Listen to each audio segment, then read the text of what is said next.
Seeing numbers go by. Oh, Being lucky. You didn't fill up the water glass. No. good thing. There you go. Okay, welcome everyone. This will be our fourth Cleary Meant guest poet. Lyn Hejinian is a longtime Berkeley resident and a UC professor. I'm going to read from this. An essayist, translator, and professor. Among her books are The Book of a Thousand Eyes, and the poems in here are excerpted from Book of a Thousand Eyes. She has a copy with her. I believe we have it in the collection. We have a number of your books in the collection. Other books include The Wide Road, which you wrote with Carla Harryman, The Unfollowing, which came out this year from local press Omnidon. Lyn is also the editor-publisher for Atelos, a literary project commissioning and publishing cross-genre work by poets, and Nion Editions, a chapbook press. Several of Lyn's books are in the collection, so look for them. And we will be having Lyn read for about 20 minutes or so, and then we'll have a little interview with moi, and then we'll open up for questions and audience. And thank you, Lyn, for coming. Thank you. It is an honor to be here with fellow poet Glenn Ingersoll as his guest. Thanks all for coming. Hopefully you'll get out of here before the rain descends.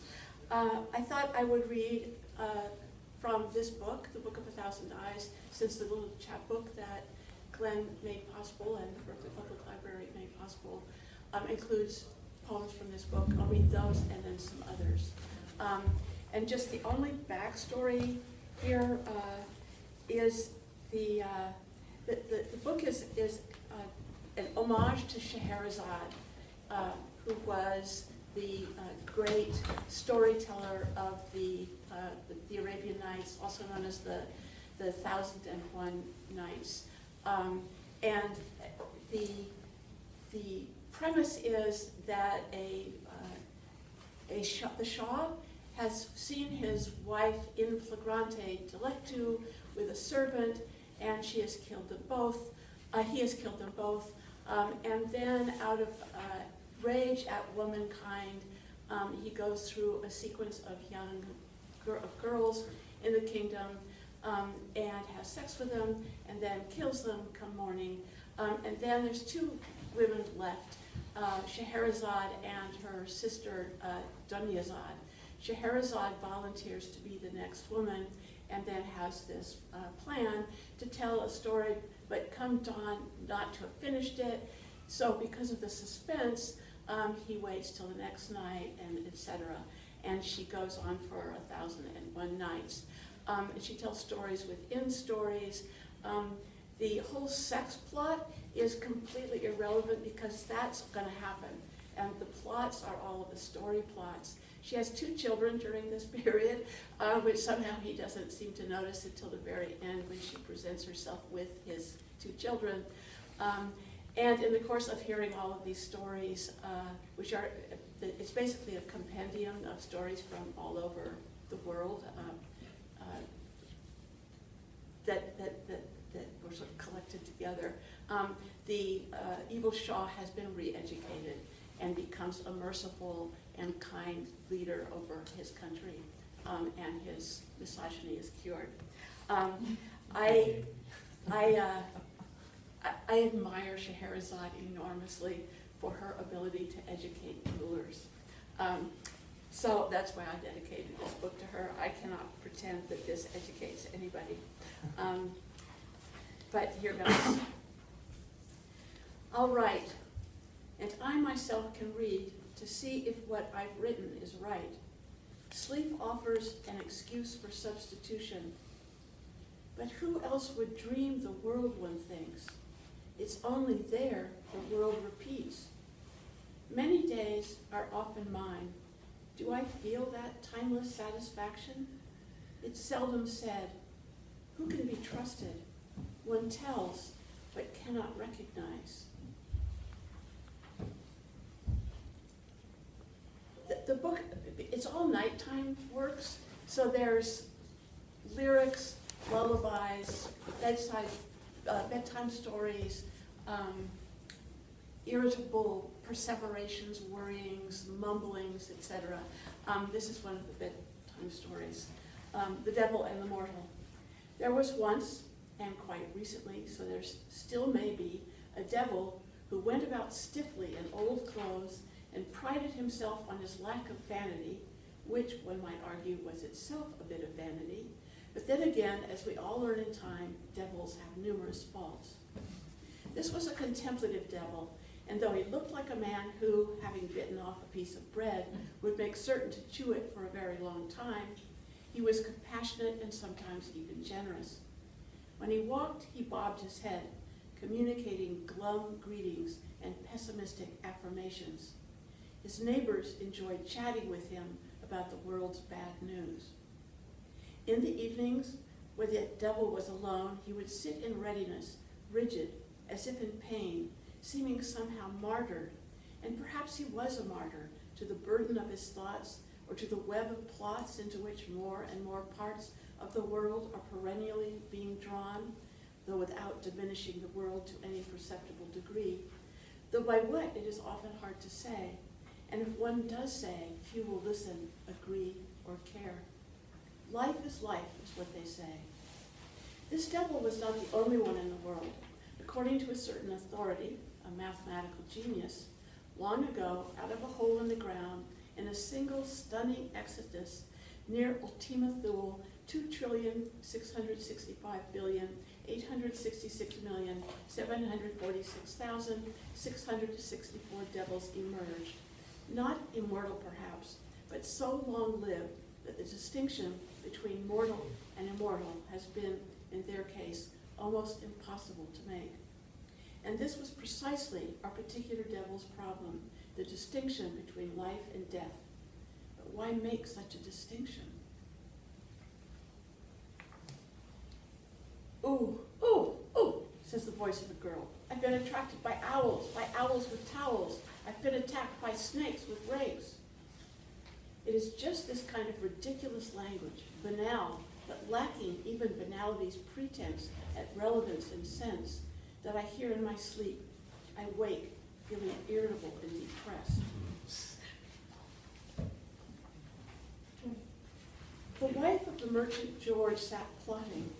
The merchant George stood ironing. Their daughter, little Greta, was in the corner playing with a roll of film. Snip, snip, snip. One frame after another fell onto the table. This is pleasant secretarial work, said little Greta, chewing the end of one of her braids. Klondike, Klondike, said the parrot. The merchant George had received the parrot as a gift from a morose lawyer in San Francisco who claimed to be descended from Jack London. Descended is the operative term, said the wife of merchant George, who was a cynic. She was never envious, but often jealous, and she was apt to become stricken with grief whenever the merchant George was away from home even slightly longer than expected. Like Penelope, she kept a loom in the bedroom, and she displayed her passions by weaving flamboyant fabrics. She called them displacements and regarded them as proof of her emotional maturity. George, you are an emotional baby, she said, as she settled baby Samuel onto her lap and slid his first taste of rice cereal across his lips. Skeptically, baby Samuel spat it out. What, I wonder, has happened to them all? Is it the same thing that has happened to me? I've come to the right place, on the right road, in the right frame of mind. Or I've come to the wrong place, on the wrong road, in the wrong frame of mind.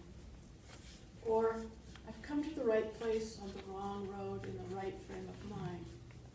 Or I've come to the wrong place. You can see where this is going. I've come to the wrong or right place, on the wrong or right road, in the wrong or right frame of mind. But no problem.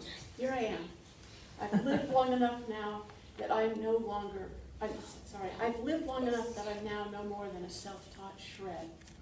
Perhaps things are written in the stars, but I don't think so. And even if they are, I wouldn't know what they said.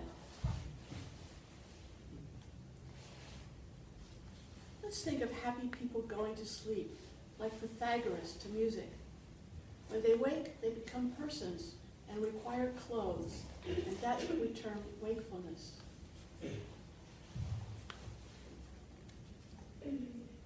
History has compass. Time speeds past. Memory gets lost for a moment in 1950, naming something not very nice.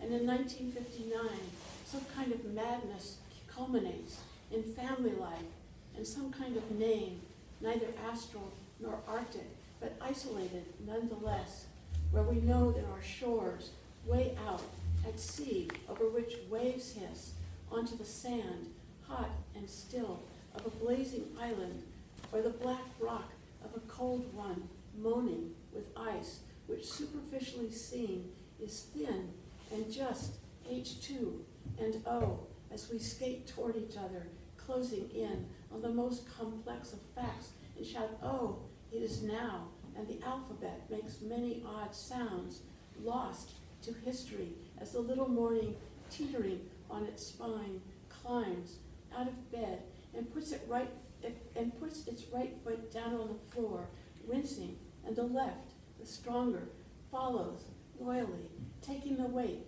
Together they carry the morning out with its pen-sized news into the light to deliver by bike with luminous spokes something full, though less than the full compass, needle spinning until the wheel comes full circle or hits the curve just short of that and crashes just as the headlines hit the city of particulars that will never, but not ever, be the case of necessity that overhangs like pleasure planes from clumsy boats rented and released like nouns, war, official, patriot, pacifist, piglet, death, into sentences very emphatically, more obviously artificial, to a very touchy man named Max or Milt or Mike or Matt, then stained glass windows or wrought iron balustrades or pink shoelaces holding black skates on the foot of a boy on ice, now pushing off right, foot slipping, left coming, round, sped by desire, rising like a hillside to decipher early and late, off and on.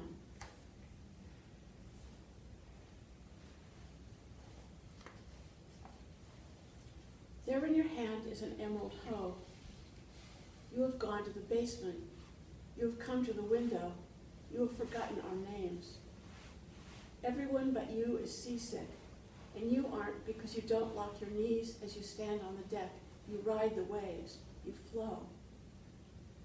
There in your hand is a mixing stick, and you live in the land of our mothers and incarnations, and you see things turning, flowers into fate, pebbles into water, ripe berries into people who begin immediately to hunt and copulate and prepare food and quarrel. There in your hand is a Viola Bowl. You are more than 70 years old now, or maybe half of that, or perhaps 1,000. You are a stranger now, or someone who is yet to appear, but of whom we have a premonition, and the children know your name. There in your hand is a mirror reflecting a cloud. You are moving slowly and also quickly. You live in a barn with legs. You refuse to be bossed around, and you spill the ink. Word goes out to pigeons, or maybe they are penguins who are carrying the message. There in your hand is a message we can't read. You are as quiet and complete as an egg, and when it breaks, there in your hand is a tile, and on it are our names.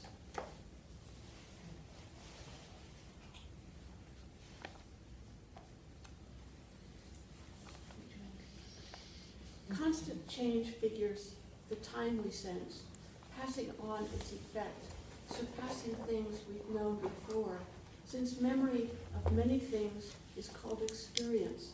But what if what we call nature's picture of the many things we call, since memory we call nature's picture, surpassing things we've known before, constant change figures, experience passing on its effect. But what if what constant change figures, since memory of many things is called the time we sense, called nature's picture? But what if what in the time we sense, surpassing things we've known before, passing on its effect, its experience.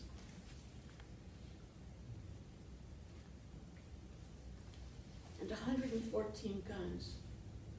The guy from the nuclear arts movement was kicked out on the very first day. He said ironically, and I thought a little wistfully, oh, very many, till the sun rode high. He disappeared abruptly, arms crossed over the stomach, hugging himself like a pistol after the petals go. The tree has 1,000 tongues and a snub-nosed revolver with the words. Weak flowers that are blown upon and bent to roll up and down the windows of the blue-gray car. With such incredulity, wonder, mimicry, rejection, experiment, obsession, that all the things that are in us are an encyclopedia, a common hunting ground for sexually curious girls, finding ourselves robbed of our belongings, snails, honeybees, and flies. And all the children of the dove-gray car pile onto the red vinyl seats.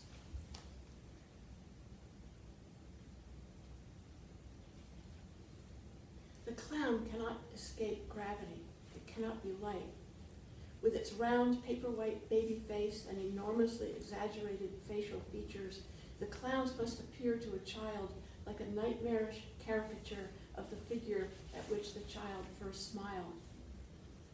The clown is at once both newborn and a ruin, gesticulating like a flailing infant, but too big to be one. It is then the epitome of a senile being, and under its preposterous baggy pants, perhaps a diapered one. We begin as small clowns and end as repulsive overgrown ones. Perhaps this is the truth with which the clown frightens us. The clown is a swollen, prototypical human, its flopping, inflated body a travesty of the rounded features of young creatures that we see as adorable, vulnerable, vivacious, which is to say, cute. It appears before us to taunt us for the inadequacy of our sentimentality, the limits of our generosity, and to deny us the narcissistic pleasure of nurturing tiny beings through which life has a future.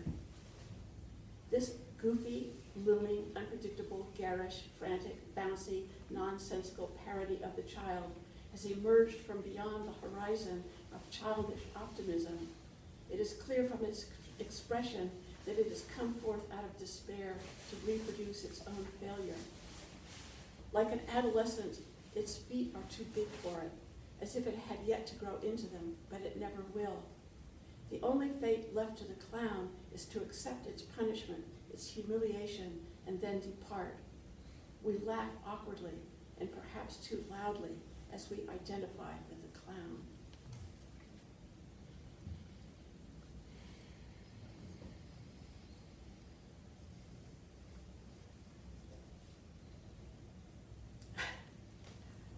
I hope I could get through this one without laughing. Once I couldn't. I've read it once before. When I was a kid, when we would drive, I grew up here in the Bay Area in Berkeley, and my grandparents had a little summer place in the Santa Cruz Mountains, and at the time it seemed like an endless drive to get down there. And I loved horses, and I can't remember what the horsepower of cars or of the family car in those days was, but my thing was to name all the horses to pass the time. And I've subsequently on car trips, I don't name horses anymore, but I got in a cross-country trip with my husband and kids. I got into naming motels. So this is the outcome of that. The Lost Pines Inn would be a good name for a motel, or No Sheep in the Meadow, The Lost Egos, the Downtown Country Inn, Mike and Ann's, Doug and Diane's, Bob and Joe's, or just Joe's Hotel, Warm Toes Hotel, Anything Goes Inn, the Come Inn, the Company Retreat, the Hermit's Den, La Cave, the Little House Hotel, the Reliquary, the Happy Family Inn, the Rooster's Coop, the Corky Floor, the Hen House Hotel, the Egg and a Nest, the Rook's Retreat, the Cook's Inn, the Beta Retreat, and a music group could call itself Crested Loader, or 10-Second Crossing, or 9-Car Train, or Thumb on the Space Bar, or the Unlike Minimums, the shepherds without sheep, sheep without sleep, two feminisms, autism, the twice maniacs, the genetics, the nasty uncles, interfering women. But streets get named typically after numbers or trees, or they're given the names of prominent as well as lesser-known citizens, or the names of great cities of the world, or the great letters of the alphabet from A to Z. But in celebration of the things we consume, the names of products and objects should be given to some streets, Tagliatelle Lane, Glue Stick Street, iPod Alley. And to encourage pursuit of intellectual professions, a city's central thoroughfare might be called Mathematics Avenue, Neurochemistry Street, Jurisprudence Boulevard, or Lit-Crit Street, while at the edge of town, the thoroughways and byways could commemorate abstractions and generalized conditions as in Global Capital Street, Logic Thruway, Affluence Alley, Interruption Boulevard, Domination Interstate, Accumulation Highway, and another great name for a motel would be the Soporifice Inn or the Archive. And Duke High Spot drummer, Archimedes Shadow Ranger, and Gamelon might name some of the 220 horses at work under the hood of the blue 2003 220 horsepower PT Cruiser that got me home by bedtime.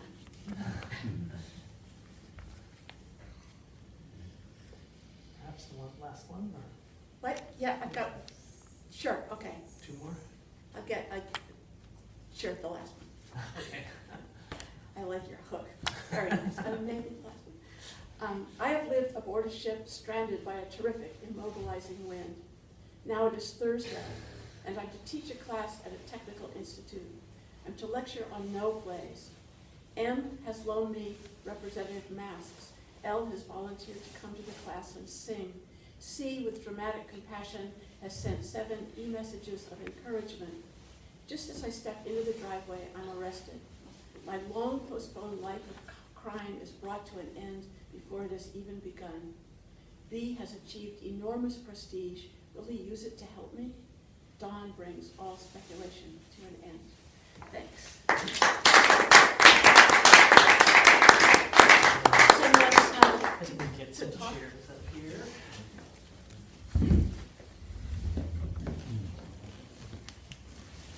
Like some water now after all that talking. Sure, thank you.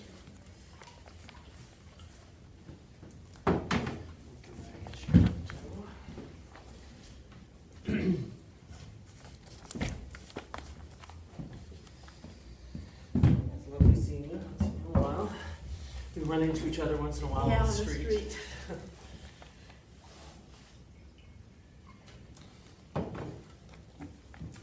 So, why a poet?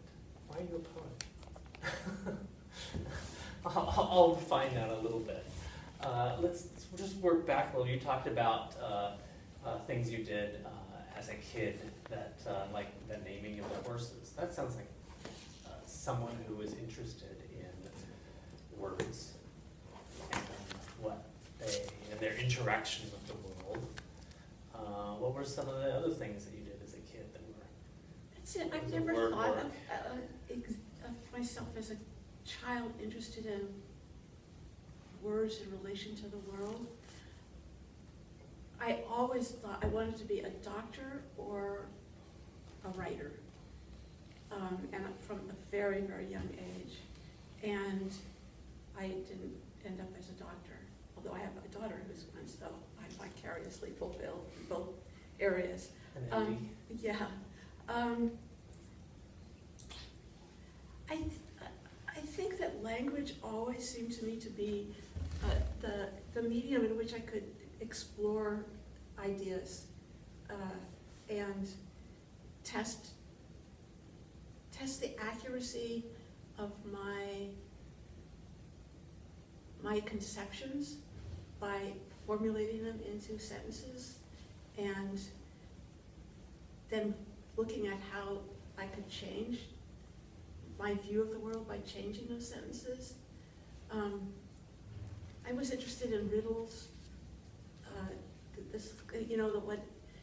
Why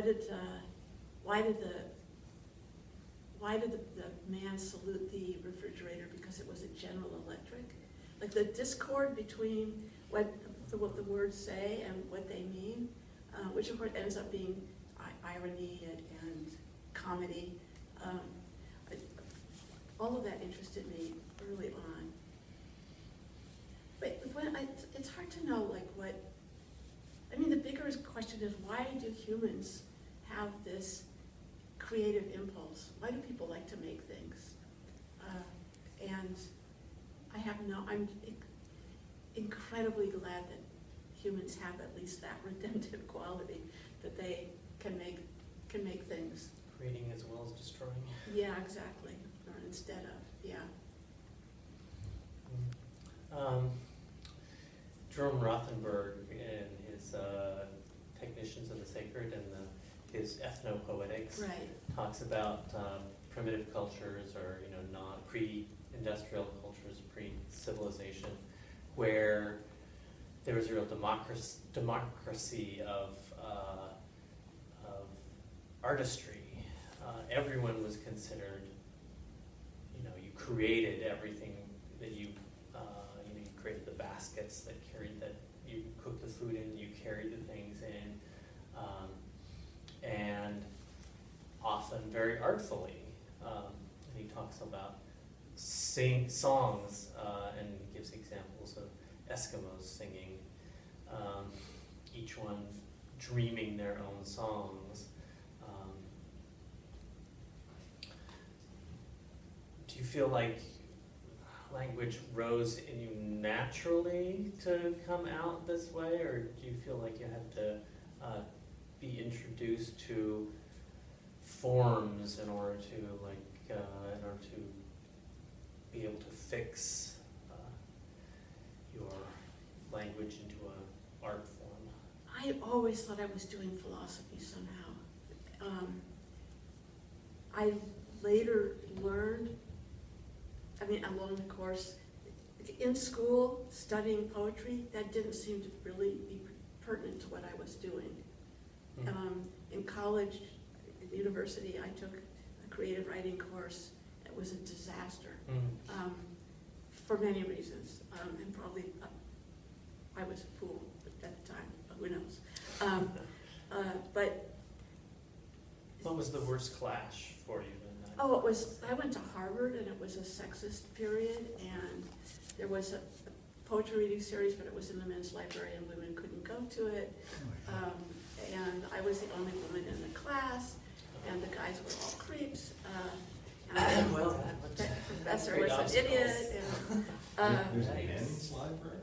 the Lamont Library, yeah, it's now co-ed, yeah, or let's hope multi-gender in this current day. But yeah, it was bad. So that was why it was a disaster. I got trounced by these arrogant Harvard men. Wow. But your question, that part is happily old news. But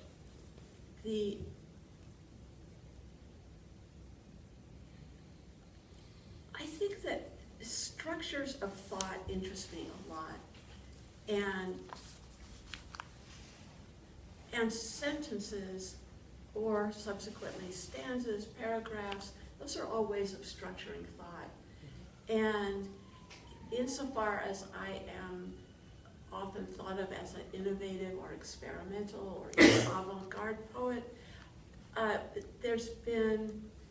have engaged in a lot of attempts intentionally to restructure my thoughts in order to rethink or better think or think otherwise about the world, about my perspectives, and then about the English language's perspectives on the world.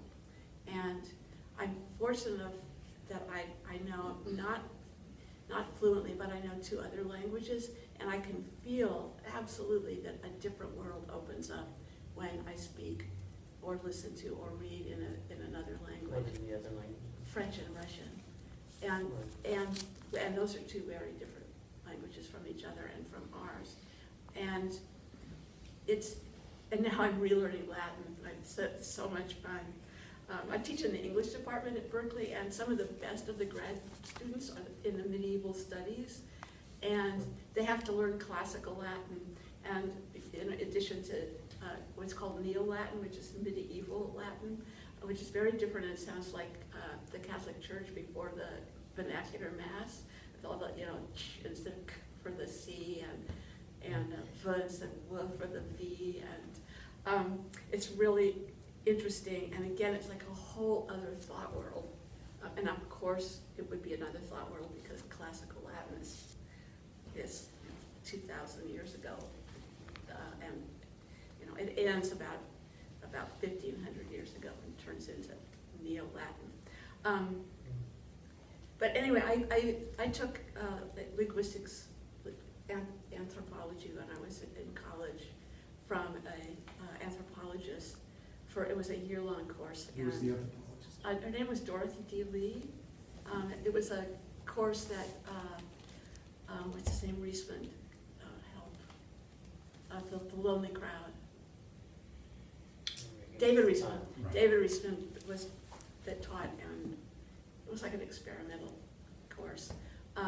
But we read a lot of essays about the ways in which worldviews are in place in language. And so positing in fantasy worlds, alternative worlds, or revivifying the world, the habitual world, all seemed like something that art could do, and that might have real value, like practical value, like not utilitarian value, but experiential value. So I haven't answered your question about, so writing in a sonnet form is not a constraint that seemed particularly productive to me until fairly recently, when I looked at the book, The Unfollowing, that you mentioned, that came out earlier this year, is a book of 14-line poems. And it's a collection of elegies, so they look like sonnets, but the typical sonnet, the conventional sonnet, has a thesis, an antithesis, and then a synthesis. So it's very logical. And I wanted to write a book that absolutely protested against the logic of that, to establish resistance to death. Not my own, which is fine, but other people's, especially young people dying young. So I wanted to write a book of non sequiturs, which would be exactly in the sonnet form, although not with end rhymes, but at least 14-liners, but that they would never resolve. That the resolution around the question of death was unacceptable. There could be no closure that would be satisfying around the death of somebody else. So I did use that constraint, the sonnet constraint, but it was for metaphysical rather than poetic, literary reasons, I guess. You've written a lot of this, for instance, book you're holding in your hand right now is a series. You've written a lot of series. My Life was the set number of sentences, one sentence for each year of your life, right? And are most or all of your books a single project, or? Yeah. All. All of them are, like Yeah. from the very beginning. Well, you've probably heard me say this years ago, but the 2 points at which I have the most difficulty as a writer are starting a work and ending it. So once you start, if you can keep going for a really long time, you don't have to end it for a really long time, and you don't have to start anything. So you just can keep going. Do you ever have more than one project going at one time? Often, yeah. So you because don't you don't stop one and then start Yeah, another. well, this one, like people say, how long did this take you? And I started it 20 years before it was published, but 2 books emerged from it.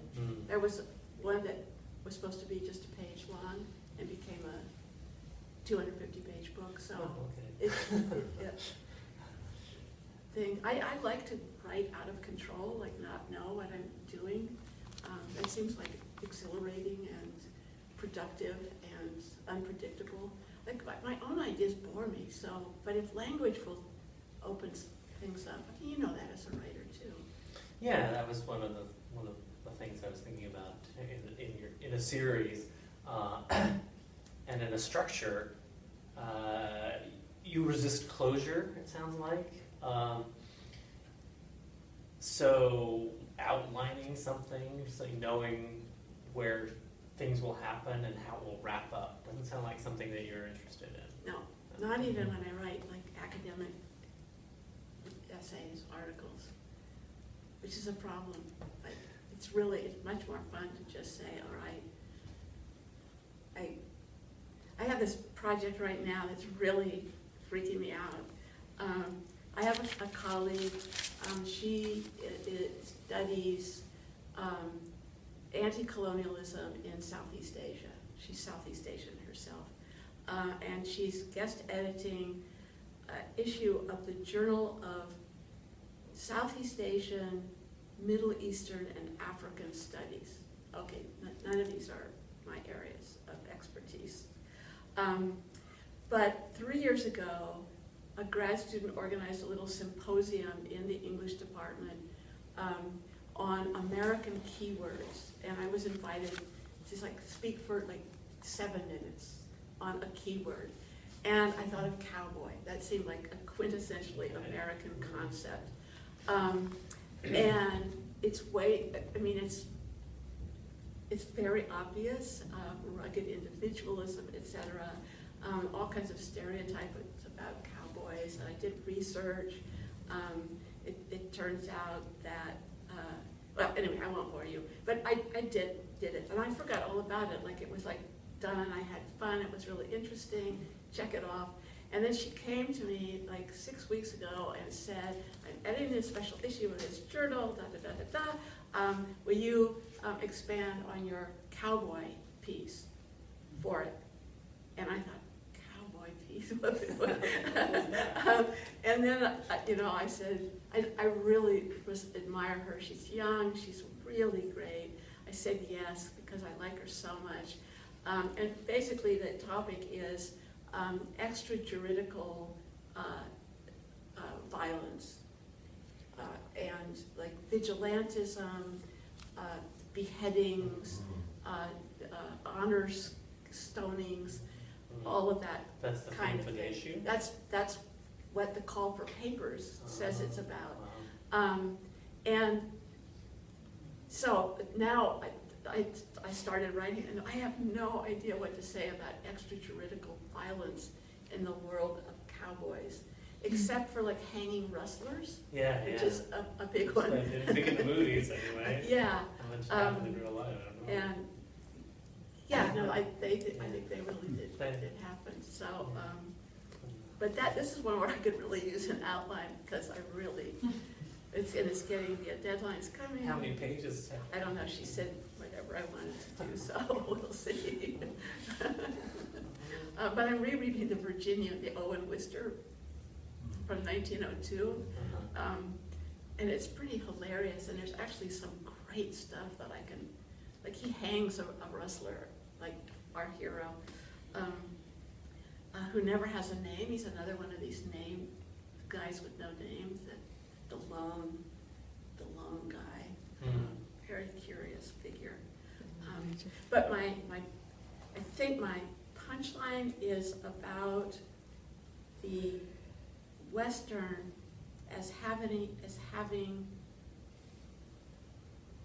engaged in the production of loneliness as a romantic and heroic value to that effect, that has to do with capitalism, neoliberalism, empire, possession. But anyway, it's a long way from poetry. Have you published much nonfiction? I know you've written some poetics writing, but essays on... I think, and this eventually will go into a book that I'm putting together of more academic essays, but yeah, it's mostly poetics ultimately. The cowboy thing isn't poetics. No, I don't think so. Okay. No.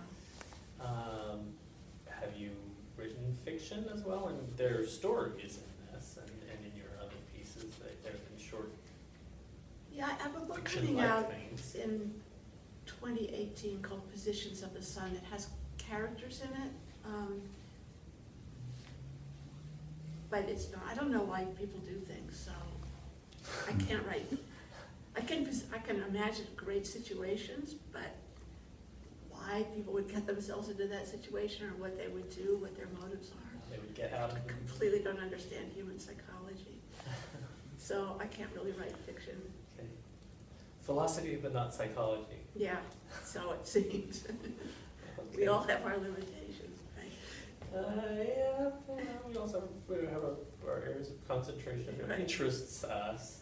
Yeah, I don't seem to be. I lose interest in my characters pretty quickly too. Like, I don't care what happens to them next. Yeah. That's a problem I have Yeah. in reading mysteries too. It's like, I don't care who did it. I like to read detective novels, some detective fiction, like late at night, it's relaxing. What do you But like to read? maybe because I don't care that much. I just finished reading this series of, I think they're called the Hejinian. It's 5 or 6 novels by a guy named C.J. Sansom, the set in the era of Henry VIII. And he has like long afterwards about the history of the period, which is really fascinating. And yeah, do I really care who did it? Nah. But it's pleasant.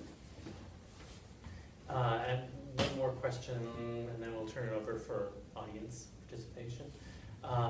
You've been teaching for a long time. The interplay between your own work, your own writing, and the demands of your students, is it a conflict or does it feed each other? Total conflict, but I don't care. I think if I were as engaged in teaching it when I was younger as I am now, I would have hated it. But I love my job. I have great colleagues. I'm totally thrilled that this woman, her name is Palomi Saha, you'll hear of her in due course, I'm sure, but she solicited the Cowboy thing from me. The students are great. I hate that the university is getting increasingly expensive, increasingly privatized. So it's, I'm disappointed in the university at that level, but the English department is fantastic. It's just a very happy place to work, even though everybody's stressed out and exhausted. Okay. Not everybody gets to do, make their living doing No something kidding. that they Yeah. can stand. And let most alone, people who are doing what they love are enjoy. not getting paid well for it at all, so. Yeah, Yeah. it's a struggle getting any kind of money out of poetry. Yep, Yeah. there's none there. There isn't really money in poetry. But that A lot might of be poets good. teach. Yeah, A lot of poets teach. yeah. Would someone else like to ask a question? I have a question. Yes. I've been enjoying auditing your contemporary literature. Oh, I class. thought you looked familiar. Fantastic. And my question is, are the selections based on wanting to introduce those authors to the class, or are they more focused on the particular books that you selected as a gestalt to create, a syllabus based on those particular books? And that goes for all poets, in terms of, trying to understand which W.S. Merwin book should I select, or which Bukowski.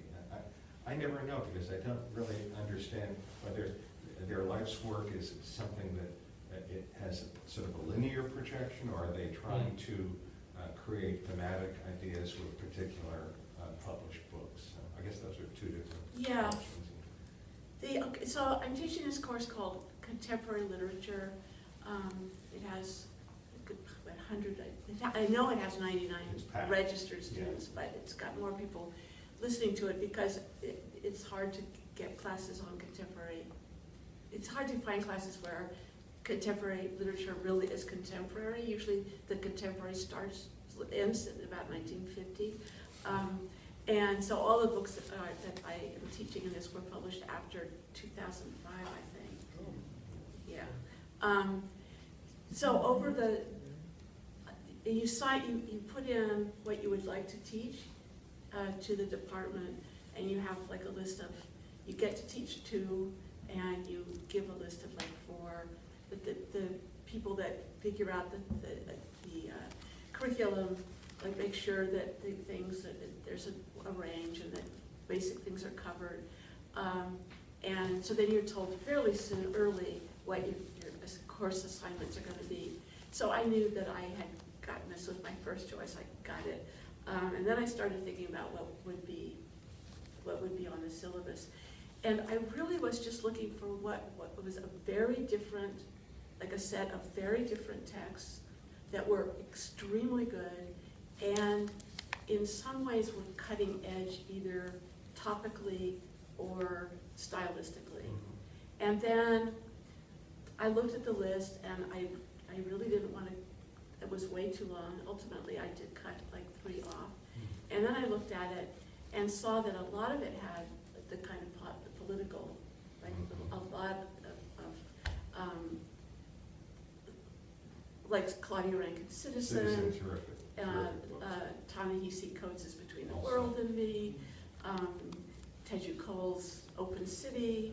So there's turned out that a very high percentage of Black writers are on the syllabus, and which had not been a conscious intention. I was just looking for really good books. And then I thought, wow, things are changing. Like where the hot work is coming from is not all from highly sort of the white elite. So, and now of course there are themes emerging. On Monday I'm going to try and think about what those are. But yeah,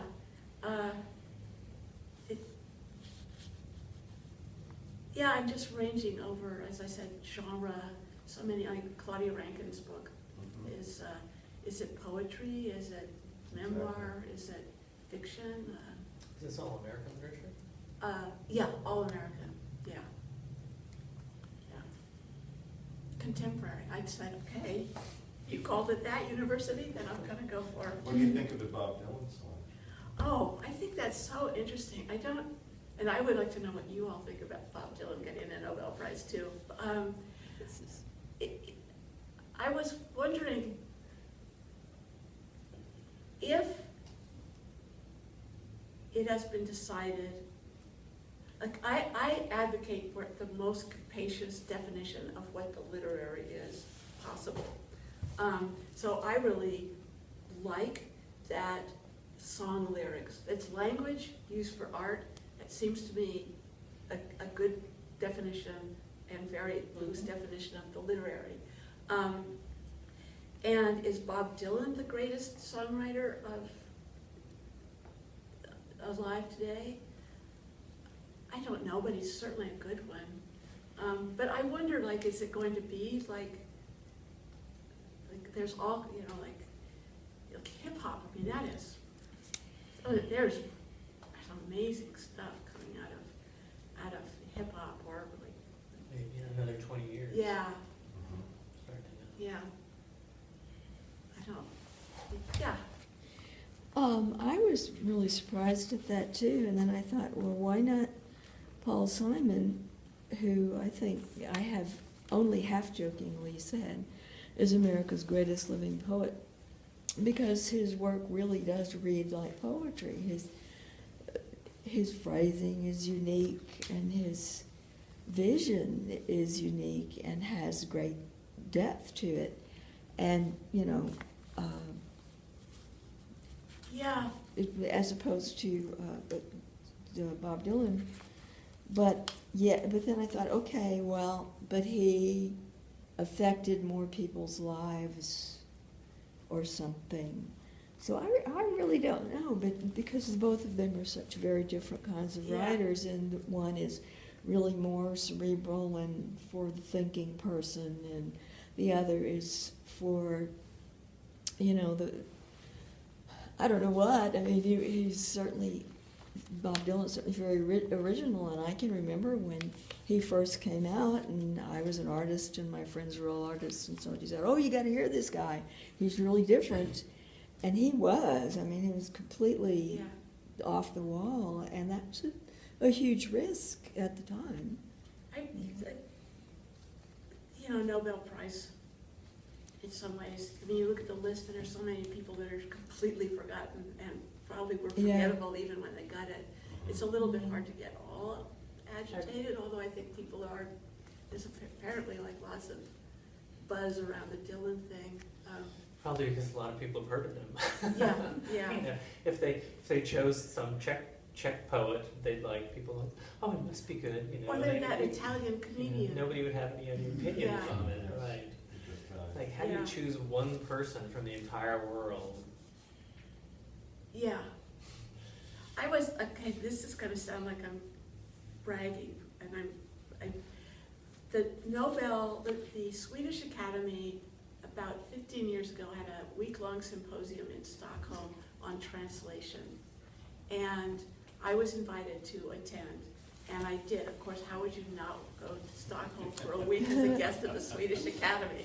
I was like, whoa, I'm on my way to the Nobel Prize for humor. And it really was just a symposium on translation, and there were people from a lot of different countries who translated from a lot of different languages, and it was really, really interesting. A lot of the conversation about the market in their particular countries, like how the market was driving what kinds of literature got translated and published because of what could sell and where the publishers were. But we had an outing on a bus, and I ended up sitting next to the then, not the perpetual chairman, permanent chairman, which is a temporary position, but the permanent chairman of the Swedish Academy. His name was Sture Allen. And so he turned to me and he said, "Who do you think should get the Nobel Prize for Literature?" And I went, Wow. So I said, John Ashbery. That was a great poet. And he said, "Yes, his name comes up often. None of us understand anything he's written." And I went, "Whoa, that's interesting." Is that necessary? I thought that was really peculiar. But it did say, I mean, it was only that year, the people on the Nobel Committee changed, and it will keep changing. So but who's on the Nobel? I don't know. Sture Allen was, but not anymore. He was I mean, where do I get to permanent. vote? Maybe it's something We you should can all Google. get to vote. We should all get to vote on that. Yeah, I think like the MacArthur Fellowship, that's Yeah. also secret. It's not, Yeah, I've heard that once you're a MacArthur Fellow, you have some input into future MacArthur Fellows, but that's really all I know about the selection that's all I process. know too. Interesting. Yeah. Crazy. Anyone else? Well, I'd like to ask you what you teach, or if you do you teach creative writing, or can you recommend someone that would be a mentor, kind of a teacher that everyone wants, and particularly in the area of literary memoir? I rarely teach creative writing. To get into courses at Berkeley Creative Writing, you have to apply, and it's very competitive. There's huge numbers that want to get in. In terms of, I have, maybe UC Extension. I should let you know that the Berkeley Public Library has had a program on memoir writing in the last couple of years, and I Is don't that have a it had memorized. or a has? We have had it. I don't know whether it's currently ongoing. My supervisor's behind you. Perhaps she knows a little bit more. But anyway, we can find out more about it for you at the information desk. Okay. We have a couple collections of memoirs, personal essays that have been created from these classes, and I've read one of them. It was a good read, so I recommend you look into it, and we'll see. Yeah, help there you was find one something like that. that the maybe. Oakland Library did it was supposed to, the theme was early Oakland, city of Oakland history. Mm. And these were all just citizens. They were not particularly writers. And it was quite remarkable because there's all kinds of talent that's not necessarily finely skilled or honed that way, but there's some real raw talent out there. People are wonderful. People are. Yeah, you know, I'm not much one for we only look to the literary heights way up there and ignore, those Mhm. both those around us, and there's a lot of good writing out there that, And important information and yeah. that shouldn't get lost. Mhm. Yeah. Book Passage also has writers who teach Okay. as part of their, we should get their newsletter, it's very good. I've looked into some things, and most of them turn out to be just, folks getting together to swap recipes. Right. And it's not That really does quite the happen. level that I need. Yeah. Any Thank other you. questions or? What else? Well, it's about 2:00.